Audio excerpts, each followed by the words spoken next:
시간은 우리 하나님께서 우리에게 주시는 말씀을 함께 읽도록 하겠습니다. 출애굽기 6장 11절부터 27절까지의 말씀입니다. 출애굽기 6장 11절부터 27절까지의 말씀.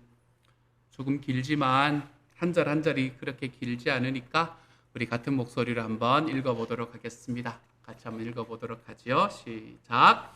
너는 이집트의 왕 바로에게 가서 이스라엘 자손을 그의 나라에서 내보내라고 하여라. 이에 모세가 주님께 아뢰었다.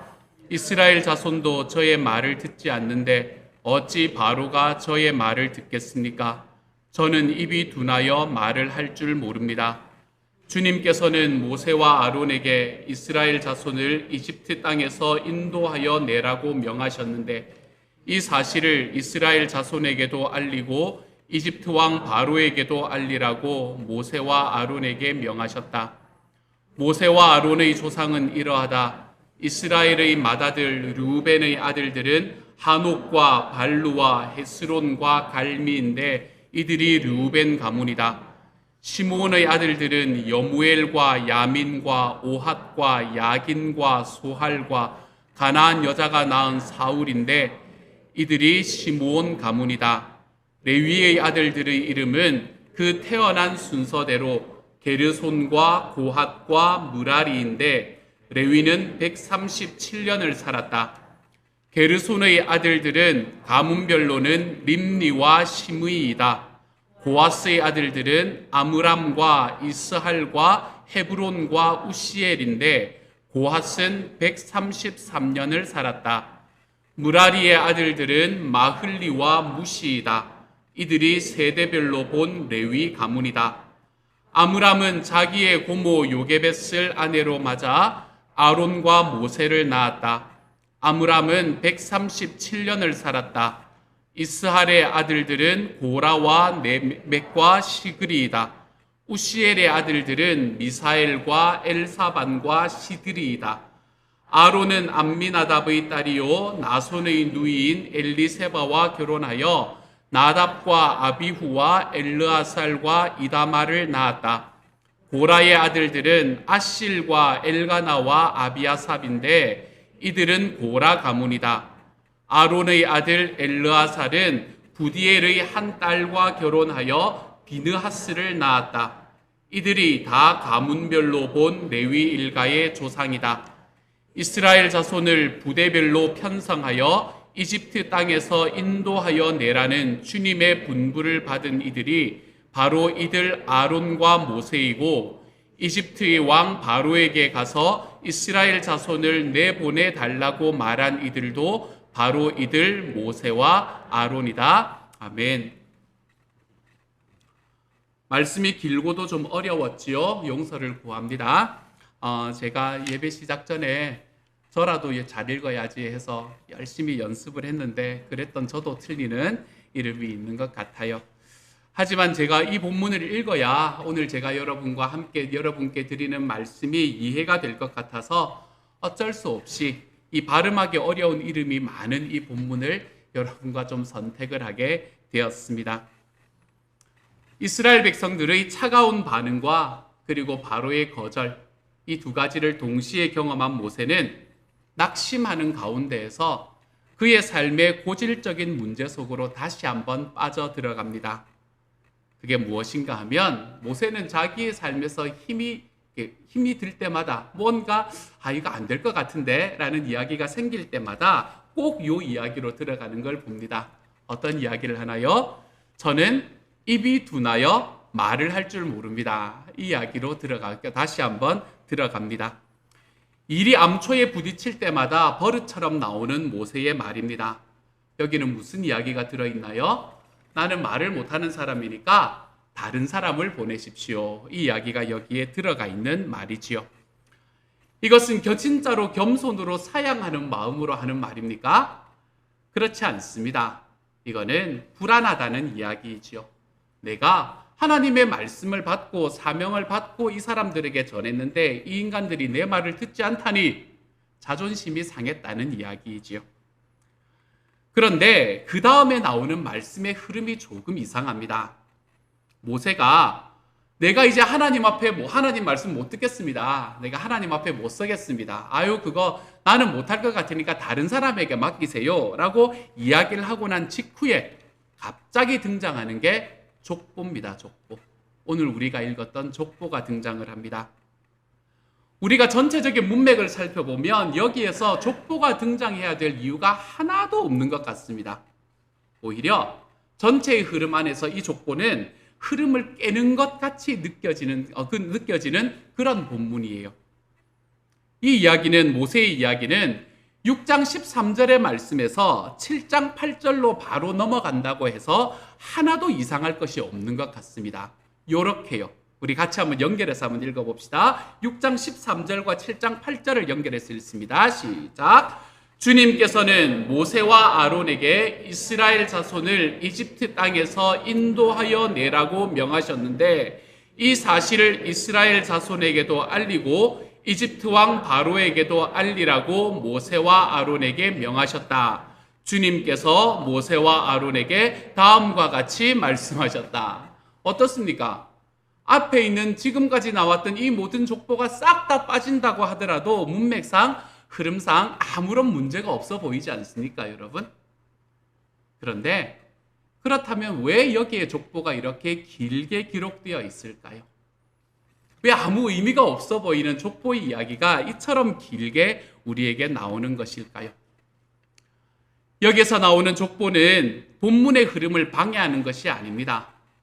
이 족보를 둘러싸고 있는 내용들, 우리가 그것을 이렇게 윈도우라고 이야기를 하는데, 이 족보를 둘러싸고 있는 이 내용들을 살펴보면 여기에 나오는 이 족보는 굉장히 분명한 의도를 가지고 기록된 부분이라는 것을 우리는 너무나 분명하게 알 수 있습니다.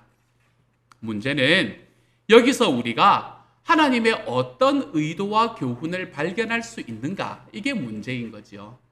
분명히 교훈이 있는데, 분명히 의도가 있는데 그걸 발견할 수 있느냐 없느냐, 이게 이제 가장 큰 문제가 되는 거지요. 우리에게 나오는 족보는 6장 14절부터 27절까지입니다. 우리가 오늘 이 부분을 전부 다 읽었습니다. 그런데 이 족보를 마치 괄호처럼 둘러싸고 있는 본문, 그것은 6장 10절부터 12절 말씀과 28절부터 30절까지의 말씀이에요. 이게 족보를 딱 이렇게 둘러싸고 있는 본문이 되는 겁니다. 근데 이 둘의 내용이 굉장히 비슷합니다, 여러분. 제가 비슷하다 그러면 비슷하구나 이렇게 여기시면 안 돼요. 제가 혹시 거짓말 할 수도 있지 않습니까? 그렇죠? 안 비슷한데 비슷하다고 막 꽁칠 수도 있지 않습니까? 그러니까 이럴 때는 비슷하냐 하고 확인해 보셔야 됩니다. 우리 같이 한번 확인해 봅시다. 6장 10절, 12절, 그리고 28절, 30절입니다. 같이 한번 읽습니다. 시작. 너는 이집트의 왕 바로에게 가서 이스라엘 자손을 그의 나라에서 내보내라고 하여라. 이에 모세가 주님께 아뢰었다. 이스라엘 자손도 저의 말을 듣지 않는데 어찌 바로가 저의 말을 듣겠습니까? 저는 입이 둔하여 말을 할 줄 모릅니다. 주님께서 모세에게 이르시기를 나는 주다. 너는 내가 너에게 하는 말을 모두 이집트의 임금 바로에게 전하여라 하셨다. 그러나 모세는 주님께 이렇게 대답하였다. 보십시오. 저는 입이 둔하여 말을 할 줄 모릅니다. 바로가 어찌 저의 말을 듣겠습니까? 마지막에 뭐가 빠져 있나요? 왜 저의 말을 듣겠습니까? 어떻습니까, 여러분? 이 둘의 내용이 굉장히 비슷하지 않습니까? 이 둘의 내용을 바라보면 전체적인 내용은 뭔가 하면 나는 입이 둔합니다 라는 이 모세의 불평과 나는 입이 둔하기 때문에 하나님 당신의 말씀을 내가 이루어 드릴 수가 없겠습니다 라고 이야기하는 자신 없음의 고백입니다. 그리고 이 중간에 뭐가 들어와 있나 하면 족보가 들어와 있는 거예요. 족보가. 그래서 족보를 중심에 놓고 앞에서 한번 뒤에서 한번 반복되고 있지만 사실은 이것은 2번 반복되었다라고 이야기하기는 너무 똑같은 말씀이에요. 그래서 아마도 오히려 똑같은 사건을 이 족보를 둘러싸려는 의도로 앞에서 한번 뒤에서 한번 2번 기록했다라고 이해하는 게 훨씬 더 편할 것 같은 그런 본문입니다. 자, 그러면 이 우리가 읽었던 족보를 둘러싸고 있는 것은 모세의 불평이다.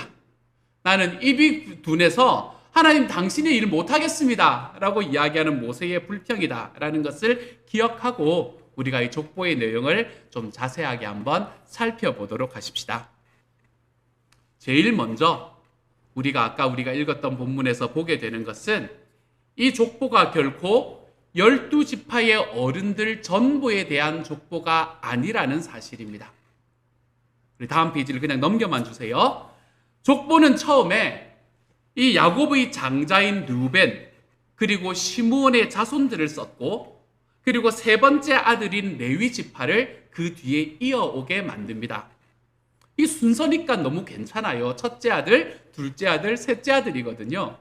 그런데 한 가지 재밌는 건 족보가 여기서 끝납니다. 그 뒤에는 네 번째 아들이자 이 다윗이 태어난 왕족이기에 이스라엘에서 진짜로 중요한 유다 지파를 비롯해서 아직 9개의 지파의 이야기가 남아있거든요. 근데 이 어른들의 이야기는 하나도 없습니다. 여기서 끝나버려요. 그래서 출애굽기 6장 우리가 읽었던 이 족보는 레위의 자손에서 딱 그칩니다. 나머지는 어떻게 된 걸까요? 나머지 9지파들은 다 어디로 간 걸까요? 원래는 있었는데 소실된 걸까요? 원래는 있었는데 사람들이 쓰고 하다 보니까 없어진 걸까요? 그렇지 않습니다. 이 족보가 레위 지파에 이르러서 멈췄다라고 이야기하는 것은 여기서 우리가 읽은 이 족보의 의도는 단지 레위 지파까지 이르는 순서 그리고 레위 자손의 족보 이것을 드러내고자 하는 것에 이 족보의 의도가 있다는 것을 보여주는 거예요. 다른 지파는 중요하지 않은 겁니다. 유다도 중요하지 않고 요셉 지파조차도 중요하지 않다니까요. 이 족보에는 지금 여기에 중요한 건 레위 지파가 중요한 거예요. 그래서 거기까지 딱 하고 끊어버리는 겁니다. 나머지는 관심이 없으니까요. 그리고 우리가 족보를 조금 더 주의 깊게 살펴보면 이 큰아들로 이어오는 이 리스트들이 있거든요. 이 큰아들로부터 내려오는 리스트들을 보면 레위 지파 중에서도 그 중심이 누구에게 놓여져 있다는 것을 볼 수 있나 하면 이 아론이라는 사람에 놓여져 있다는 것을 볼 수 있습니다. 이 족보의 중심선 큰아들을 쭉 놓고 보면 레위, 고핫, 아므람, 아론, 엘르아살, 비느하스로 이어지거든요. 여러분이 이제 내용들을 쭉 보시면 됩니다. 하여간 레위, 고핫, 아므람, 아론, 엘르아살, 비느하스로 연결이 되는 이런 족보의 중심선을 가지고 있습니다. 여기에 누구의 이름이 없어요? 모세의 이름이 없어요. 모세는 여기서 중요하지 않습니다. 이 족보에서는. 모세는 그렇게 중요한 사람이 아니었어요. 모세도 레위지파 사람이었음에도 불구하고 그 사람은 여기에서 중심적인 이야기의 중심을 차지하지 못합니다. 그래서 이 족보의 중심에는 모세가 있는 것이 아니라 아론이 있었어요.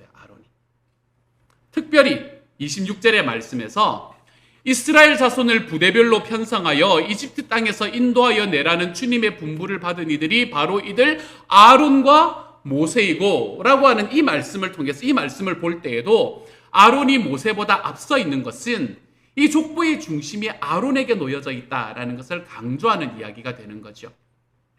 그러므로 성경이 지금 이 족보를 알려주시는 것은 누구와 관계가 있다는 거예요? 아론을 소개하려고 하고 있다는 거예요. 아론이 누구인지를 지금 이야기를 하고 싶은 그 이유로 이 족보가 우리에게 주어졌다는 이야기입니다. 그럼 우리가 질문을 해봐야죠. 왜 아론이 중심이 될까? 이런 질문이 우리의 마음에 스물스물 올라와야 됩니다. 아론이 중심이구나. 아멘. 이러시면 안 돼요, 여러분. 뭔지 의미를 모르잖아요. 그렇죠? 그렇기 때문에 왜 아론이 중심이 되어 있을까? 이런 질문들이 이렇게 스물스물 올라와야 됩니다. 우리가 아까도 이야기했지만 족보의 양옆에는 앞과 뒤는 모세가 내가 입이 둔해서 말을 할 줄 모른다라고 하나님 앞에 상습적으로 불만을 표출하는 것을 앞뒤로 딱 놨다라고 이야기했잖아요. 그렇죠? 여기에 대해서 하나님께서는 모세의 옆에 세운 이 조력자인 아론이 하나님께서 이 모세가 말하는 이 불평, 나는 말도 하지 못하는 사람인데 왜 나를 여기에 보내셔가지고 이 고생을 하게 만듭니까? 라고 이야기하는 이 모세의 불평에 하나님께서 세워주셨던 이 아론, 이 모세의 조력자가 얼마나 합당하고 준비된 사역자인가라는 것을 보여주기 위해서 지금 이 전체의 족보를 이야기를 하고 있는 거예요. 다시 말하면 아론은 하나님께서 준비하고 세우신 합당한 모세의 파트너고 이스라엘의 지도자로서 첫 번째 제사장이 되기에 합당한 사람이며 그의 자손이 제사장이 되도록 하나님께서는 아론을 세우셨다라는 것을 이 족보를 통해서 계속해서 강조하고 있는 겁니다. 그래서 모세의 고질적인 불만에 대해서 하나님은 너 조용해!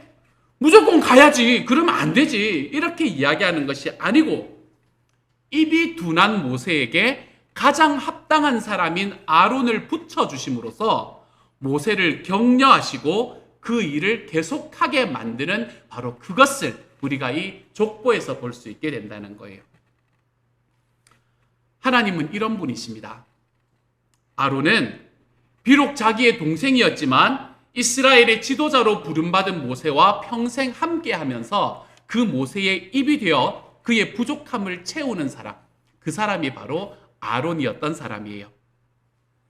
비록 후에 아론이 실수를 하지 않는 것은 아닙니다. 대표적으로 아론이 했던 실수가 뭐가 있나요, 여러분? 아론은 백성들의 요청에 못 이겨서 금송아지를 만든 사건, 이거는 흑역사 중에 흑역사가 아니겠습니까? 그렇죠? 지우개로 지울 수만 있으면 어떻게든 좀 지워버리고 싶은 이러한 사건은 이스라엘의 역사 전체를 통틀어서 그들을 시험에 들게 했던 아론의 큰 잘못이기도 했었습니다. 그렇지만 이런 실수가 있었음에도 불구하고 아론은 끝까지 하나님의 집에 충성하는 사람이 바로 아론이었던 것이지요. 아까 저는 이 오늘 6장에 나오는 이 족보가 이스라엘 전체의 지파를 보여주는 것이 아니다라고 말씀을 드렸습니다.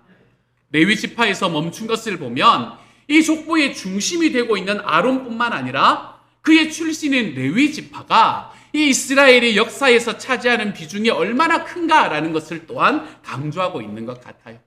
아론 한 사람뿐만이 아니라 아론으로부터 계속해서 내려가는 이 레위 지파가 이스라엘에게는 얼마나 소중한가, 이걸 또 이야기해 주는 이야기인 것 같습니다. 레위 지파는 이 이후에 계속해서 어떤 역할을 감당하나 하면 하나님 앞에서, 백성들 앞에서 제사장의 역할을 감당을 합니다. 제사장의 직무를 맡아서 해방되어서 국가를 형성하게 될 이스라엘 전체의 예배를 담당하는 사람, 그 사람이 바로 이 레위 지파였지요. 그래서 하나님과 백성 사이에 다리를 놓아주는 이 제사장 지파였던 레위 지파가 없는 이스라엘 백성과 이스라엘이라는 국가는 우리가 상상할 수조차 없을 겁니다. 그들이 백성 전체를 대신해서 제사를 담당하기 위해 그들이 구별되었기 때문에 하나님은 이 이스라엘의 하나님이 될 수 있었다는 사실을 모든 백성들은 배울 수 있어야 했던 거지요. 모세 오경의 말씀에서 우리는 레위 지파가 얼마나 하나님 앞에 큰 열심을 품고 있었는가라는 것을 여러 군데에서 발견을 하게 됩니다. 특별히 시내산에서 모세가 40일 동안을 안 내려오는 거예요. 여러분, 이게 얼마나 두려운 일이었는지 모릅니다. 그 사람 하나 믿고 왔는데 갑자기 사라져서 안 오는 거예요. 40일. 말이 40일이지 한 달 열흘입니다. 여러분, 이 한 달 열흘을 그 사람만 믿고 왔는데 갑자기 사라지더니 안 내려오는 이 사람을 끝까지 믿어야 될까? 이런 고민들이 왜 안 들었겠습니까? 그렇죠? 그래서 모세가 안 내려오니까 사람들은 야, 모세는 이제 끝난 것 같고 뭐 어디 가서 물려 죽었거나 그렇겠지 이러면서 우리가 믿을 수 있는 뭔가를 만들어야지 하면서 사람들은 금송아지를 만들어서 섬깁니다. 40일이나 지나서 산을 내려왔던 모세가 이 꼴을 봅니다. 그리고는 기가 찼지요. 기가 차서 하나님께로부터 받아서 내려온 돌판을 던져서 부서뜨리며 백성들을 향해서 외칩니다. 뭐라고 외치냐면 누구든지 주님의 편에 설 사람은 나에게 나오십시오 라고 이야기했어요. 근데 말씀을 보면요, 이 모세의 외침에 반응해서 나온 사람들은 모두가 레위 지파였다라고 이야기합니다. 이 얼마나 놀라운 일인지 모릅니다, 여러분.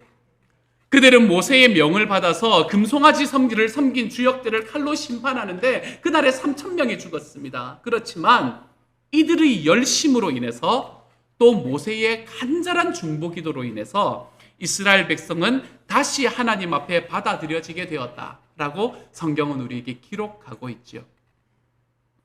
여기에서 보여준 레위 지파의 열심, 즉 분명하게 하나님 편이냐 인간의 편이냐 결정해라 라고 이야기하는 그 순간에 담대하게 하나님의 편에 섰던 이 레위 사람들의 열심은 이스라엘 12지파 모두에게 축복이 되는 그러한 길을 보여주었던 순간이 바로 이 순간이 되는 겁니다. 또 하나, 오늘의 족보에서 보여주는 특별한 이름이 하나 있습니다. 그것은 이 족보의 제일 마지막 부분에 나타나는 비느하스라는 이름입니다. 비느하스의 외할아버지는 부디엘이라는 사람이었습니다. 여러분, 부디엘은 10중 8구, 제가 볼 때는 10중 8구를 더 넘어서는 확률로 아프리카의 흑인이었을 겁니다. 왜냐하면 비느하스라는 사람의 이름의 뜻이 뭔가 하면요, 이디오피아 사람 혹은 피부가 검은 사람이라는 뜻을 가지고 있기 때문에 그렇습니다. 비느하스의 아버지인 엘르아살은 이집트에 살면서 아마도 그 이집트가 왜 지금도 아프리카에 있잖아요, 그렇죠? 그곳에 살던 흑인 중에 한 사람과 결혼해서 비느하스를 낳았을 거예요. 이 비느하스는 민수기 25장의 말씀에서 특별하게 좀 등장을 합니다. 이스라엘 남자들이 모압 여인들과의 음행에 빠지게 되었을 때 하나님은 이렇게 음행에 빠진 사람들을 모두 다 죽여야 한다, 심판해야 한다 라고 모세에게 명령하셨는데 백성들이 참아 못하고 있는 거예요.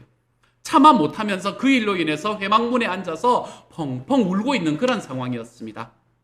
그때 모세와 온 백성이 보는 가운데서 한 남자가 지도자였어요. 백성의 지도자 중에 한 사람이 미디안 여자 하나를 데리고 보란듯이 장막으로 들어가서 음행을 하고 있는 그런 상황이었습니다. 백성들은 어떻게 해야 될지 몰라서 막 이러지도 못하고 저러지도 못하는 상황에 놓여 있었고요. 모세의 권위에 하나님의 권위에 도전하는 행위였죠. 그때 이 비느하스라는 사람이 용감하게 일어나 창을 들고 그 장막으로 들어갑니다. 그리고는 그 음행을 하는 남자와 여자를 뚫어 죽입니다.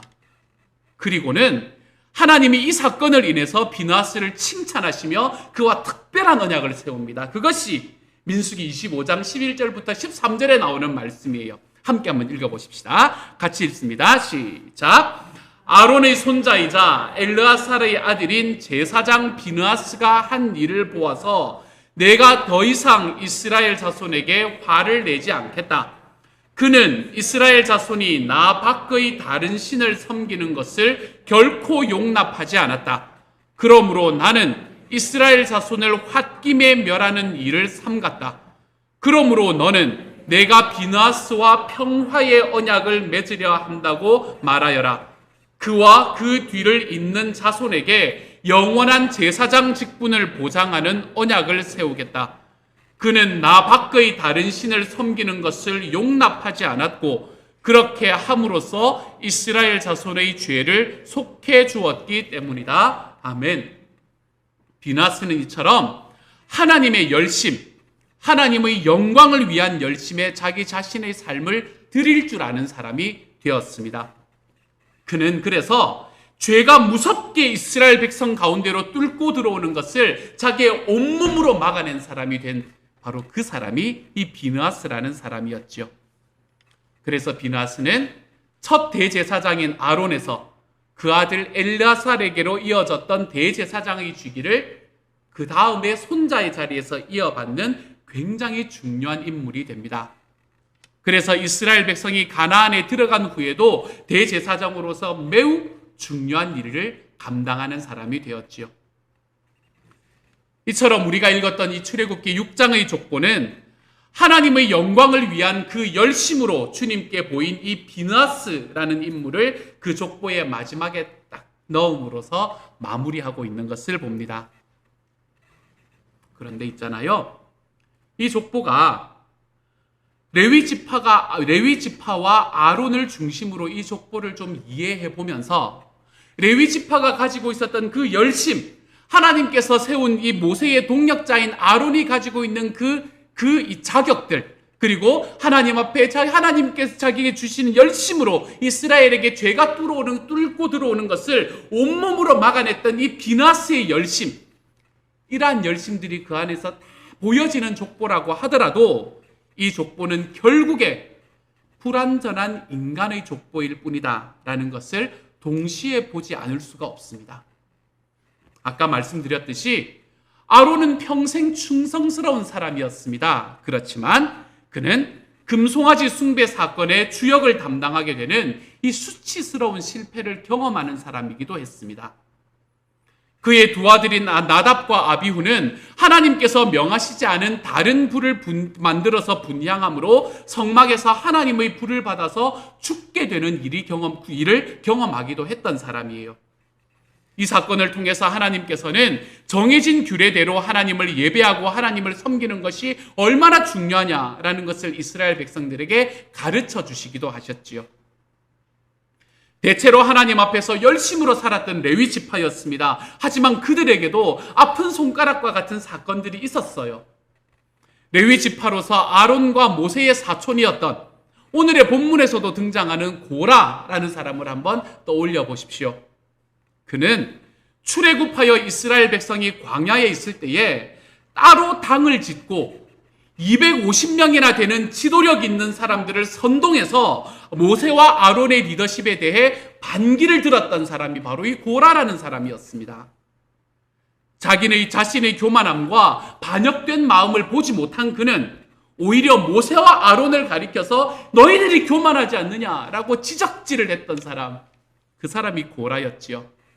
그래서 결국에 하나님은 땅을 벌려 그들을 산채로 다 삼키게 만드심으로 그들을 심판하셨습니다.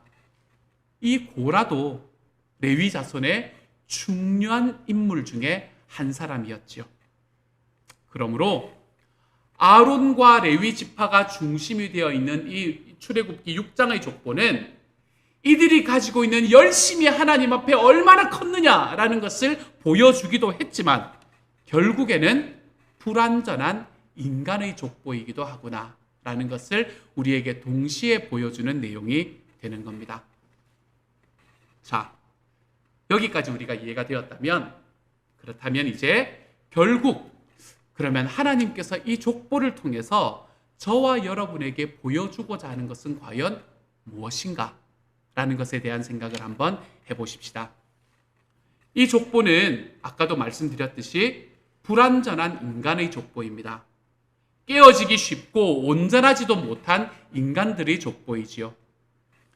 모세 자신이 스스로에 대해서 느끼고 있듯이 부족하고 하나님의 기준에는 전혀 미치지 못하는 사람들의 족보입니다.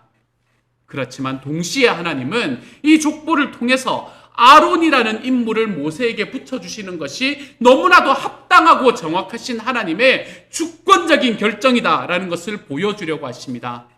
그래서 하나님께서는 이 족보를 마치면서 두 가지를 모세에게 보여주려고 이야기를 하십니다. 그것이 어디에 나타나나 하면 이 출애굽기 7장의 1절 말씀에서 나타나는 이야기예요. 우리 1절 말씀을 같이 한번 읽어보도록 합니다. 함께 읽습니다. 시작.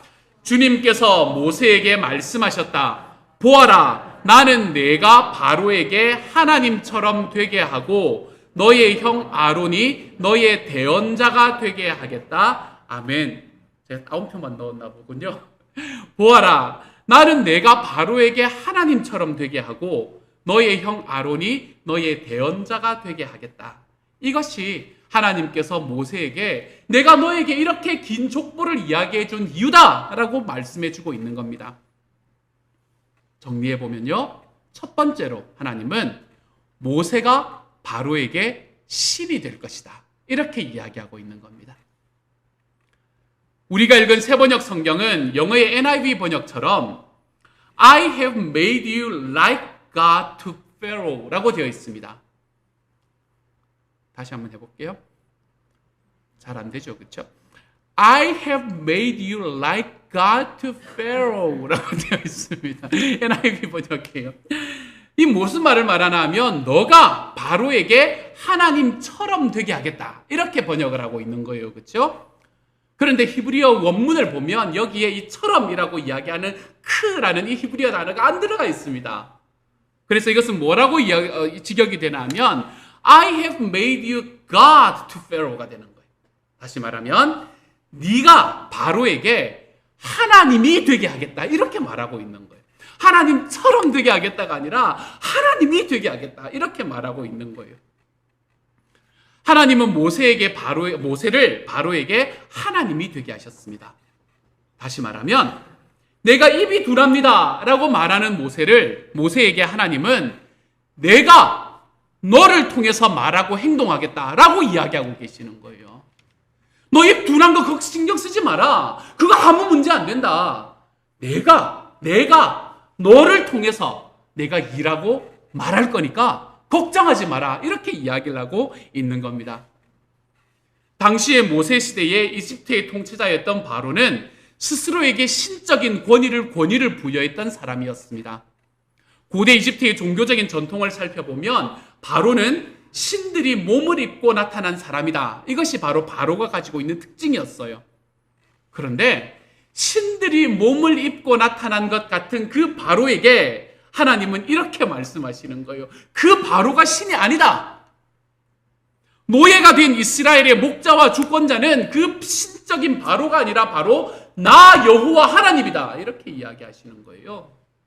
그러니까 이제 내가 너에게 바로 앞에서 하나님의 권위를 주겠다. 나의 권위를 주겠다.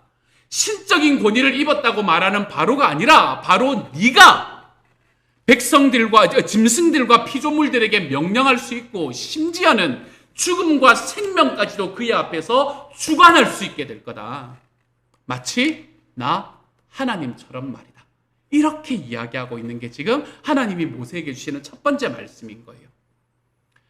이렇게 모세는 하나님을 대변했고 하나님은 그 안에서 그를 통해서 하나님이 직접 말씀하시고 역사하셨습니다.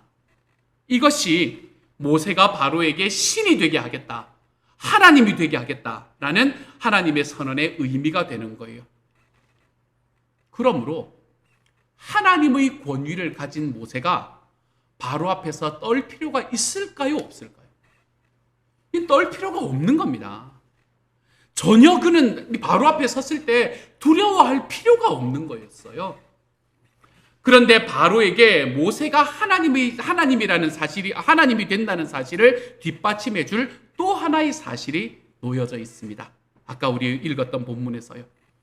하나님은 아론이 입이 둔하여 말을 잘 못하는 사람이라는 이 모세의 불평과 약점을 채워주실 인물로 세워주셨다는 거예요. 그래서 아론이 모세의 대언자가 될 거다. 이렇게 말씀하십니다. 대언자라는 말이 좀 어려운 말이거든요. 대언자라는 말을 우리가 좀 잘 아는 단어로 고치면 무슨 말로 고칠 수 있나 하면 내가 아론을 너에게 선지자로 세워주마. 이렇게 이야기하는 겁니다. 선지자가 하나님의 말을 대신해서 하는 사람이잖아요. 모세는 바로에게 하나님이고 그 하나님은 선지자를 통해 말씀하시기에 모세에게도 뭐가 필요하나 하면 선지자가 필요하다는 거예요. 그래서 하나님은 모세에게 선지자와 같은 이 대언자를 붙여주심으로 모세를 바로 앞에서 하나님이라는 존재가 되게 만들어주셨다는 거죠. 마치 후일의 이스라엘의 왕들이 통치하던 시대에 그들에게 하나님의 말씀을 전해주는 선지자들을 하나님이 늘 보내주셨던 것처럼 말입니다. 그리고 하나님께서 모세에게 붙여주신 이 선지자 아론은 그 일을 하기에 합당하고 적합한 인물이었습니다. 요걸 이야기하려고 뭘 길게 말했다고요?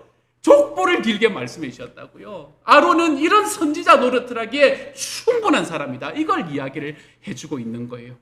그리고 그것을 지금 족보를 통해서 하나님은 이 모세에게 그리고 이 말씀을 읽는 저와 여러분에게 보여주고 있는 거죠. 여기에서 우리는 이 출애굽의 과정을 이처럼 어려운 과정으로 끌고 가시는 하나님의 의도를 엿볼 수 있습니다. 하나님의 사명을 받은 모세가 하나님의 말씀에 순종해서 이집트로 와서 백성들을 만나고 바로를 만났는데도 왜 모두에게 불편한 일이 일어나게 되었을까요? 왜 하나님께서는 바로의 마음을 단숨에 바꾸지 않으셔서 하나님께서 많은 표징과 이적을 그들에게 보여주셔야만 했을까요? 또한 왜 그 과정에서 하나님께서는 늘 손을 펴서 이스라엘 백성들을 인도하여 내셨을까요? 이러한 일들은 모두가 다 한 가지의 목적과 의도를 향하고 있습니다. 그것이 바로 7장 5절에 나오는 말씀이에요. 우리 같이 한번 읽어보십시다. 함께 읽습니다. 시작. 내가 손을 들어 이집트를 치고 그들 가운데서 이스라엘 자손을 이끌어낼 때에 이집트 사람들은 내가 주님임을 알게 될 것이다. 아멘. 내가 주님임을 알게 될 것이다. 이것이 바로 하나님의 목적이었습니다. 왜 이렇게 복잡한 길로 끌고 가셨을까? 하나님께서는 자기가 하나님임을 사람들이 알도록 만들려는 의도와 목적을 가지고 계셨던 거예요. 하나님께서 한 번에 이스라엘을 구원할 수 있는 힘이 없었기 때문에 그런 게 아닙니다. 아니, 천지를 창조하신 하나님께서 하고자 하시면 출애굽 정도의 일은 한 번에 하실 수 있었겠죠. 그렇지만 하나님은 이 모든 과정을 통해서 하나님이 누구이신지를 이집트 사람들이 알게 하고자 하셨습니다. 이것뿐이 아닙니다. 하나님은 이 과정 속에서 이집트 사람들뿐만이 아니라 지금 출애굽을 하게 될 이스라엘 백성들도, 그들을 이끌어낼 모세와 아론도 하나님이 하나님 되심을 알고 깨닫게 만들고 계시는 거예요.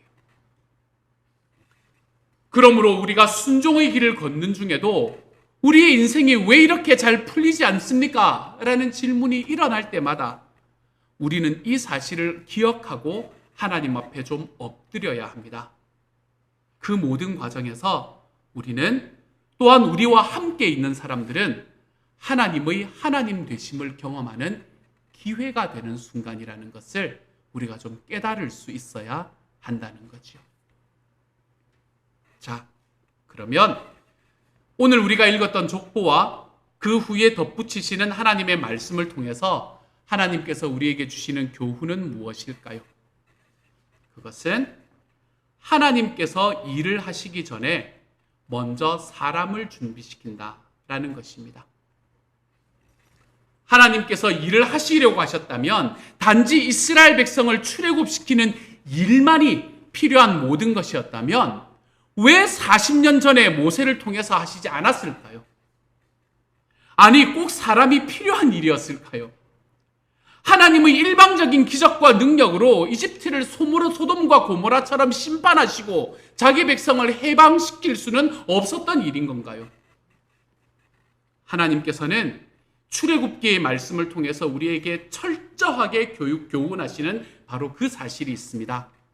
그것은 하나님은 사람을 통해서 일을 하신다는 사실과 하나님은 일을 하시기 위해서 사람을 준비시킨다는 사실입니다. 하나님에게 중요한 것은 일이 아닙니다, 여러분. 하나님에게 중요한 것은 그 일을 맡기는 하나님의 사람이 중요합니다. 일이 되냐 안 되냐는 사실 중요하지 않습니다. 좀 안 되면 어떨까요, 여러분? 목자 목녀님들을 통해서 제가 다른 교회를 가서 그 컨퍼런스 같은 걸 가보더라도 목자 목녀님이 이제 그거를 하러 나오시는 분들이 계시거든요. 면담을 하러 나오시는 분들이 계시거든요. 면담을 하러 나오시는 분들 중에서 그런 이야기를 하시는 분들이 생각보다 많습니다. 어떤 이야기를 하시나 하면, 다른 분들하고 만났으면 더 좋았을 건데 우리는 목장이 잘 안 돼가지고요. 뭐 이런 이야기 하시면서 우리 분가를 한 번도 못했고 그냥 하는데 목장 식구들은 자꾸 줄어만 가고 근데 목사님이 하라고 그래서 내가 하기 싫다고 그렇게 하는데 이렇게 만나가지고 다른 분 만나는 게 더 좋았을 건데 왜 우리를 만나셔가지고 별로 드릴 말씀도 없어요. 뭐 이런 이야기를 하시는 분들을 만날 때가 있습니다. 그런데 여러분, 목장 사역을 하는 것도, 교회 사역을 하는 것도, 우리가 세상에서 살아가는 과정 속에서 우리가 세상의 일을 하는 과정 속에서도 일을 이룬다라는 것은 하나님 앞에 중요하지 않습니다.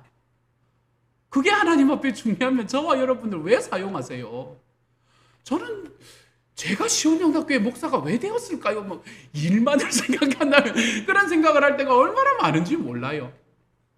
하지만 하나님께서 우리에게 정말로 중요한 것은 그 일과 함께 저와 여러분을 만들어 가시는 게 하나님의 목적이기 때문에 하나님은 이 일을 저와 여러분에게 맡겨서 우리가 그 일을 하도록 만드는 분이 되셨다는 거예요. 하나님에게는 결코 일이 중요하지 않습니다. 하나님께는 사람이 중요하죠. 저와 여러분 자체가 중요하죠. 하나님은 절대로 사람을 희생시켜서 일하는 분이 아닙니다. 내가 말하지 않았냐? 잔소리 하지 말고 그냥 해. 여러분, 하나님은 절대로 이렇게 말하는 분이 아닙니다. 혹시나 제가 하나님의 위치를, 이게 하나님도 안 하는 일을 차지해가지고 제가 말씀드리지 않았습니까? 여러분 그대로 하십시오. 이런 이야기 하시면 저한테 크게 나무라 주시기 바랍니다. 하나님은 절대로 사람을 희생해서 뭔가 일을 하시는 분이 아닙니다. 누군가 희생으로 자기의 일을 이루시는 분이 아니시기에 하나님은 사람이 준비될 때까지 기다리십니다. 그를 설득하시고 그를 단련시키시고 그로 합당한 자격을 갖추기까지 기다리세요. 그런데 그냥 기다리는 것은 아닙니다. 그 자리에 그냥 가만히 놔두면 자라기보다는 오히려 나태해지기 십상이기 때문입니다. 그렇지 않습니까? 말 안 하고 가만히 놔두면 잘 자라던가요? 우리 자녀들이 한 번씩은 잔소리를 쏟아줘야 잘 자라잖아요. 자녀들에게 제가 그렇게 말했다고 이야기하지 마십시오, 여러분. 저한테 인사도 안 할지 모르겠는데 뭔가 한 번씩 쪼아줘야 되잖아요, 그렇죠? 그 자리에 가만히 놔두면 자라기보다는 오히려 나태해지기 십상이기 때문에 하나님은 기다리시되 훈련시키면서 기다리시는 거예요. 마치 좋은 군인으로 자라기를 바라는 마음으로 신병교육대에 병사들을 배치하는 것처럼 말입니다. 하나님의 기다림에는 훈련이 있습니다. 그렇기 때문에 이 훈련 속에서 우리는 종종 이 과정이 고통스럽고 힘들다고 느낄 수가 있습니다. 그렇지만 하나님께서는 오래 참으심으로 우리를 기다리시고 훈련시키실 뿐만 아니라 그런 상황 속에서 내가 어렵고 힘든 훈련의 과정을 지나가고 있다는 그런 상황 속에서 우리에게 사람을 보내주시는 분이십니다. 저는 이게 얼마나 감사한 일인지 몰라요. 모세가 하나님 앞에 주님, 제가 자격이 없습니다 이랬더니 하나님께서 사람을 보내주시는 거예요. 그래? 너 자격 없냐? 이제 그만하자 이렇게 이야기하는 게 아니라 사람을 보내시는 거예요. 야, 너가 그렇게 힘드냐? 그러면 나한테 짐을 좀 줄여줄까? 이렇게 말씀하시는 게 아니라 사람을 붙여주시는 거예요. 아론을 붙여주시는 거예요. 그리고 아론을 모세에게 붙여주셨듯이 마가를 준비시켜서 베드로에게 붙여주시듯이 디모데와 디도를 바울에게 붙여주셨듯이 우리에게 가장 합당한 사람을 준비시키셔서 하나님은 우리가 훈련받는 그때에 우리에게 붙여주십니다. 그래서 혼자서는 할 수 없는 일들을 함께 하기에 더 쉽고 즐겁게 이룰 수 있도록 만들어 가시는 분이 바로 우리 하나님이신 거예요. 그러므로 사랑하는 여러분, 우리의 삶에서 하나님의 뜻이 이루어지는 시간이 좀 지연된다고 해서 하나님의 약속이 좀 더디게 응답된다고 해서 여러분의 계산과 여러분의 방식을 믿고 돌아서지 마십시오. 오히려 그 시간을 통해서 하나님께서 나를 어떤 방면에서 훈련시키시기를 원하는가 하는 그 눈을 좀 가질 수 있는 하나님의 사람들이 되기를 소망합니다. 또한 그 시간에 어디선가 나와 함께할 또 한 사람을 준비시키고 계시는 하나님을 생각하며 그분을 신뢰하기를 배우십시오. 자, 이제 이런 토대 위에서 한번 생각해 보십시다. 여러분 자신은 얼마나 하나님께서 쓰시기에 합당하게 준비되었다고 생각하십니까? 하나님과 백성에 대한 생각이 뜨겁고 자신이 가지고 있는 능력이 충분해서 마치 모세가 나이 40에 나는 무엇이라도 할 수 있습니다 라고 생각하는 수준에 머물러 있습니까? 좋은 일입니다. 아니면 나이 80이 되어서 이제는 내가 아무것도 할 수 있는 일이 없습니다. 나이 젊었을 때 가졌던 열정도 사라졌고 내 삶에 있는 고난과 내 삶에 있는 아픔 때문에 내가 그동안 가지고 있었던 것들 하나하나 꺾이는 것을 경험하면서 이제는 하나님, 제가 하나님 앞에 하나도 할 수 있는 것이 없습니다 라고 고백하지 않을 수 없는 자리에 서 있습니까? 여러분, 어느 쪽이 하나님 앞에 더 사용받기에 충분한 사람일까요? 전자보다는요, 후자에 계시다면 여러분은 이제 하나님 앞에 훨씬 더 가깝게 다가오신 겁니다. 이 과정에서 우리는 우리의 사명이 아니라 하나님의 소원을 향해서 걸어가도록 우리를 준비시켜 주시는 하나님을 경험하게 될 겁니다. 그 길이 좀 거칠고 험해서 혼자서는 버겁다고 느껴질 때 주님은 우리와 함께 그 길을 걸어갈 사람들을 준비시켜 주시고 우리에게 붙여 주실 것입니다. 우리는 하나님께서 우리에게 주시는 공통된 사명을 가지고 걸어가는 사람들입니다. 모두가 다른 곳에서, 다른 길에서, 다른 방향으로 걸어가고 있을지 모르지만 우리 삶에서 이루고 싶은 한 가지의 소망을 예수님의 소원, 즉 영혼 구원하여 제자 삼는 것으로 삼으려는 그 마음 하나는 우리가 함께 붙들고 걸어가는 사람들입니다. 그런데 지난 2년 우리가 서로를 만나지 못하던 시간을 지나면서 이 일이 이전보다는 조금 더 힘겨워지고 있다는 것을 느끼고 계실지도 모릅니다. 그런 이때 여러분의 주변을 한번 돌아보시기를 소망합니다. 그곳에는 나 혼자는 버겁다고 느껴지지만 함께라면 해볼 만한 든든한 사람들이 같이 있다는 것이 느껴지십니까? 주님이 나를 자라게 하심과 동시에 그런 사람들을 내 주위에 두셨음이 경험되십니까? 지금 이렇게 한번 돌아보세요. 여러분의 주변을 이렇게 한번 돌아보세요. 여러분의 주변에 있는 사람들을 이렇게 바라보면 내가 혼자서는 좀 힘들고 거친 길이고 혼자서는 지칠지 모르지만 내가 이 사람들과 함께라면, 하나님이 준비시켜 주신 이 사람들과 함께라면 내가 이 길 든든하게 걸어갈 수 있겠구나라는 생각이 드는 사람들이 여러분의 옆에 앉아 계십니까?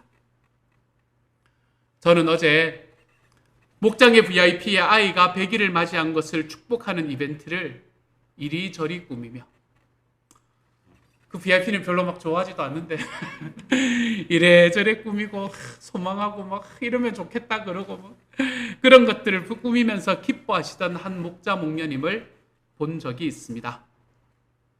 목장 식구들이 다 함께 모여서 또 피치 못할 사정으로 오지 못하신 분은 자기가 할 수 있는 가장 최고의 맛있는 음식을 같이 보내면서까지 이 VIP 한 식구의 생일을 축하하는 목장을 보았습니다.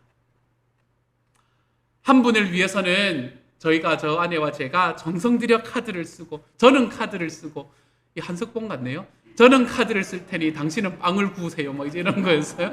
제 아내는 빵을 굽고 저는 카드를 쓰고 어디에 가서 어떤 선물이 좋을까 해서 골라가지고 선물을 사서 보내고, 그렇게 하는 과정에 저희가 함께 할 수 있었었고, 또 한 자리에는 초대를 받아서 같이 그곳에 함께 할 수 있는 시간을 가지게 되었었습니다. 그 모든 과정이 제가 바라보면서 얼마나 행복했는지 모릅니다. 그 길에 함께 걸어가는 사람들이 제 주변에 있음이, 그분들이 그 길을 걸어가는 과정 속에 제가 하나님의 준비된 사람으로 서 있음이 얼마나 감사한 일인지 몰랐습니다. 그러면서 한 가지를 다시 한번 깨닫게 되었습니다. 내가 혼자서는 할 수 없는 길을 같이 서 있음으로 버텨나가고 이루어낼 수 있다는 사실 말입니다. 어떤 길이요? 우리 주님의 소원을 이루어드리는 바로 그 길이요. 모세에게는 백성을 구원하는 길이었지만 우리에게는 영혼 구원과 제자 양육의 길로 보여주신 그 예수님의 소원을 이루어드리는 그 길 말입니다. 사랑하는 여러분, 이번 한 주 우리의 평생 이 모든 일의 과정을 나와 함께 하기를 원하시는 주님을 통해서 내가 하나님 앞에 더 준비되어 갈 뿐만 아니라 그런 나를 위해 사람들을 세워주시는 하나님을 바라볼 줄 아는 시간이 될 수 있기를 소망합니다. 이렇게 점점 더 아름다워지는 봄에 우리가 함께 걸어가는 발걸음 속에서 저와 여러분이 이루어드리라는 바로 그 주님의 소원인 이 영혼 구원하여 제자 양육하는 바로 이 길이 저와 여러분의 삶에서 다시 한번 움돋아 볼 수 있는 시간이 되어 갈 수 있기를, 그것을 나 혼자 하는 것이 아니라 내가 지치고 넘어지는 순간에 내 옆에 나를 든든히 버티고 서 있는 그 사람이 있음을, 나에게 아론 같은 사람이 있음을, 나에게 마가와 같은 사람이 있음을, 신라와 같은 사람이 있음을 우리가 좀 바라볼 줄 알고 그들과 함께 걸어가는 길에 우리 주님의 은혜를 우리 삶에서 경험해 볼 수 있는 이번 한 주가 되어 가시기를 우리 주님의 이름으로 축복합니다.